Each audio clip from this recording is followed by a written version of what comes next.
Imagine standing on the edge of your proudest moment, only to feel the sharp sting of betrayal from the very people who should be cheering the loudest. That was my reality. My name is Vivian Clark. I'm 62 years old now, but the memory of my graduation day still burns in me like it happened yesterday. It was the day I realized that family, the people who are supposed to love you unconditionally, could also be your greatest enemy.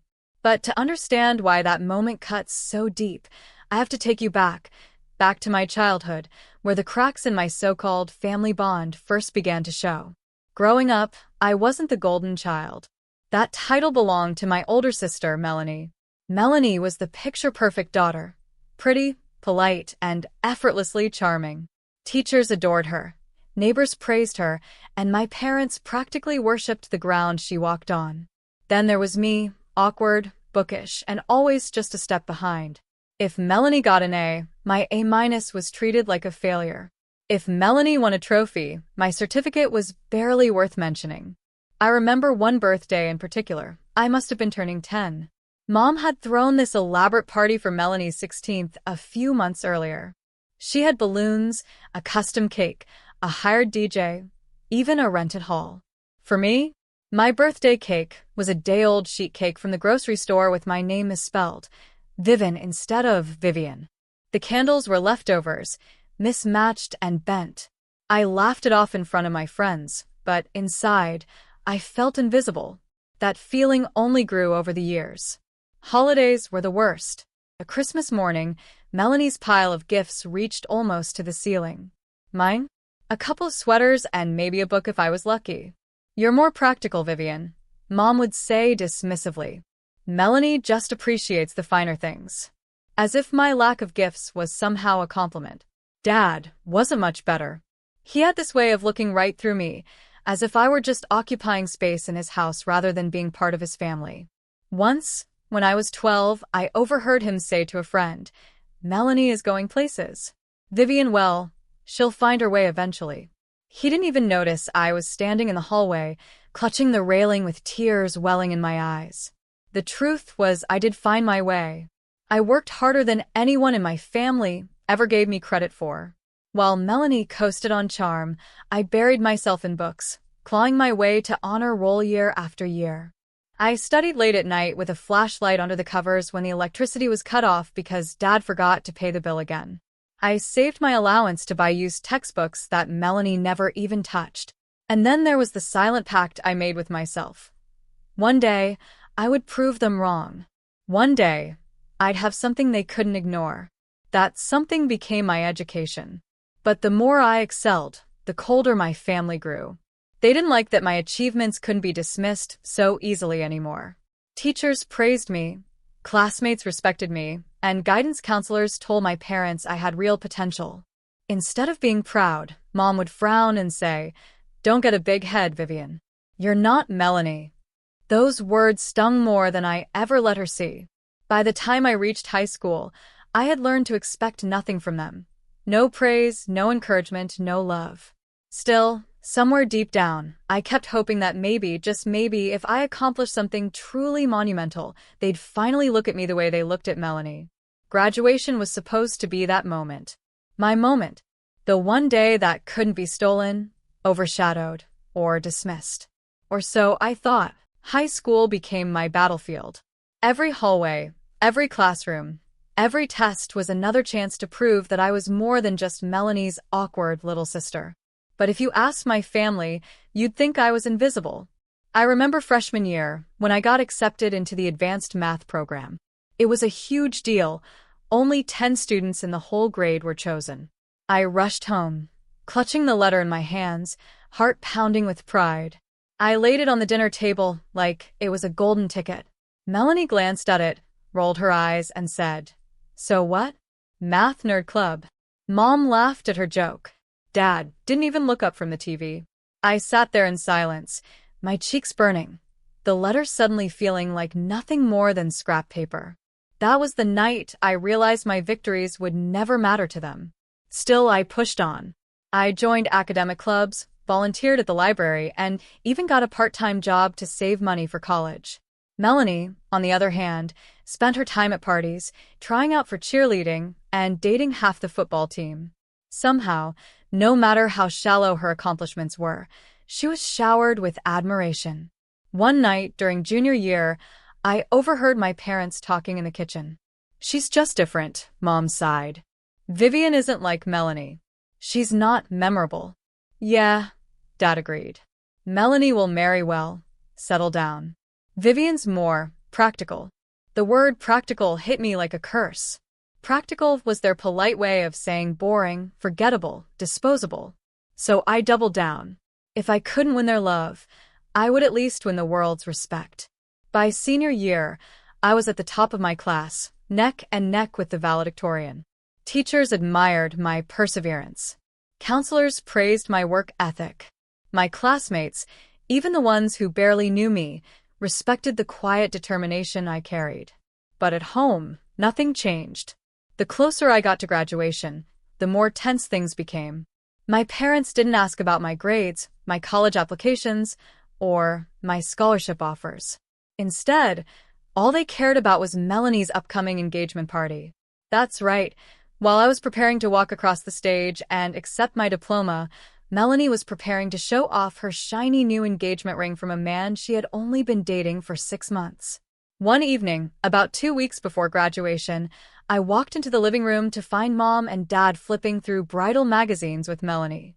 The coffee table was covered in swatches of fabric, invitations, and photos of reception halls. My heart sank. Did you guys get my invitation list for graduation?" I asked softly, holding out the paper I had carefully written out. Mom didn't even glance up. "Just put it on the counter, Vivian. We'll get to it." But I knew they wouldn't. I could see it in their eyes, in the way their laughter filled the room as they planned Melanie's big day. My graduation, my moment, was already being overshadowed. I spent the next few weeks pretending not to care. I told myself it didn't matter, that as long as I walked across that stage, nothing else mattered.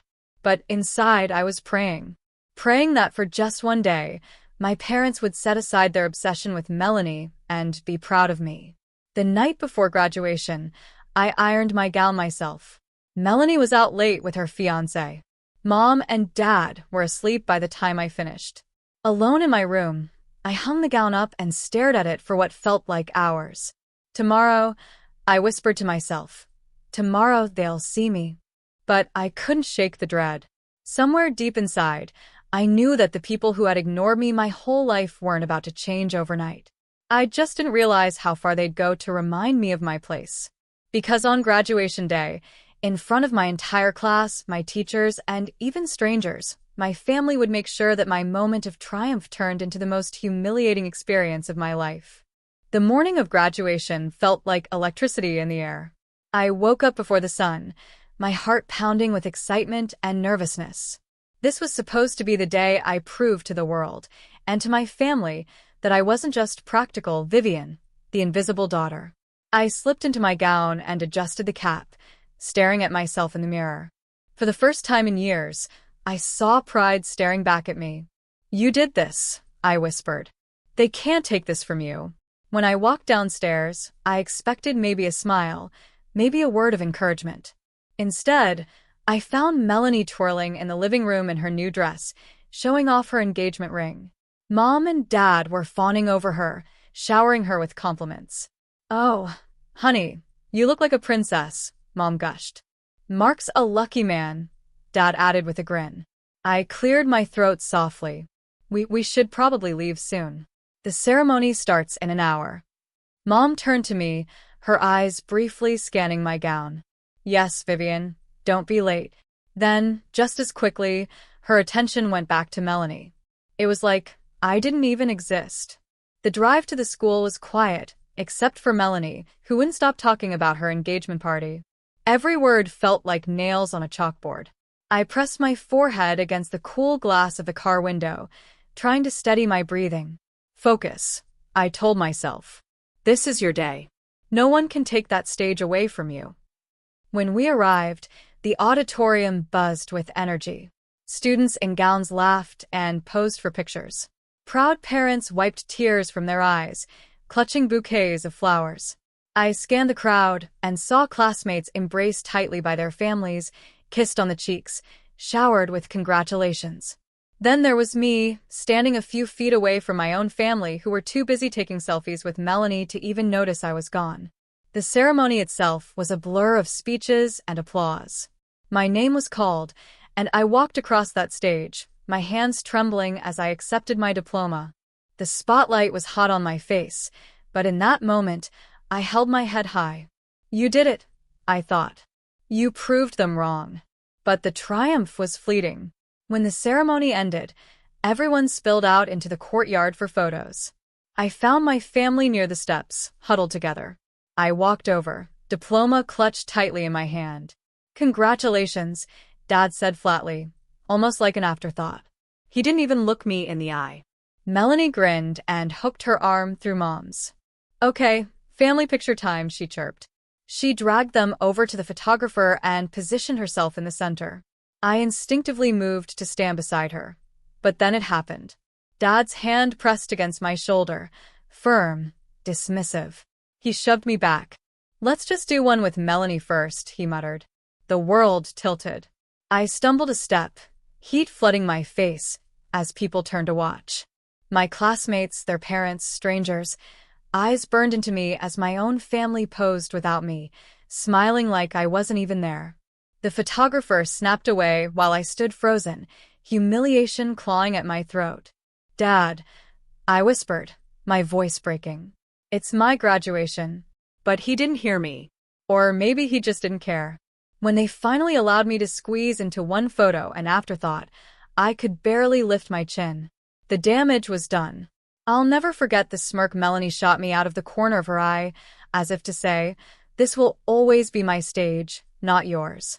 Later that evening, we went to a small restaurant. It was supposed to be a graduation dinner, but the entire conversation revolved around Melanie's wedding plans. They barely acknowledged the diploma sitting beside me on the table. At one point, Melanie held up her hand, her ring glittering under the light. We're thinking about a summer wedding, she said proudly.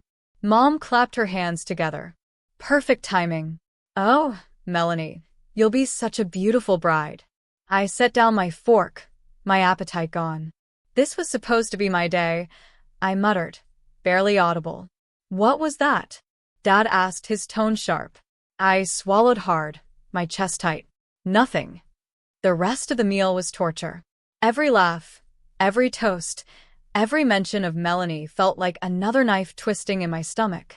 By the time we got home, I locked myself in my room and collapsed on the bed, sobbing into my pillow. My chest heaved, my tears soaking the fabric. That night, I realized something painful but undeniable. My family would never see me. No matter what I achieved, no matter how hard I tried, I would always be invisible to them. And in their eyes, I would always come second to Melanie. But what I didn't know then was that this betrayal, this humiliation, would light a fire in me. A fire that would push me to seek revenge in a way they would never forget. The night after graduation, I sat in my room with swollen eyes, staring at the ceiling. My diploma leaned against the desk, untouched. That piece of paper was supposed to be proof of my worth, my ticket to respect. Instead, it felt hollow. But what weighed on me wasn't just the humiliation of being shoved out of a family photo. It was the years of sacrifices, the endless compromises, the invisible wounds that no one cared to see. I remembered all the nights I stayed awake tutoring Melanie, writing her essays, helping her pass classes she barely showed up for. I remembered skipping out on friends, on dances, on opportunities, because family comes first. And now, my family had shown me where I truly stood. That was when my eyes landed on the little lockbox under my bed. My hands trembled as I pulled it out and placed it on the desk. Inside was every spare dollar I had ever saved from part-time jobs, tutoring, babysitting, even birthday money. When I counted it, the number glared back at me. $18,472. That money wasn't for me. It was for my mother's surgery, for the family. I had told myself for years that I'd sacrifice my own dreams if it meant keeping us afloat. But staring at those bills, I realized something. Why should I give my entire life to people who wouldn't even stand beside me in a graduation photo? The decision settled over me like a heavy cloak. That money wasn't for them anymore. It was for me, my future, my escape. I didn't tell anyone. I just quietly opened a new account, transferred the funds, and promised myself that from this day forward, Vivian Clark would no longer be the family's scapegoat. The first step was distance. I moved out within weeks, finding a small apartment with peeling paint and creaky floors. It wasn't much, but it was mine. For the first time, I could breathe. But freedom wasn't enough. I wanted justice.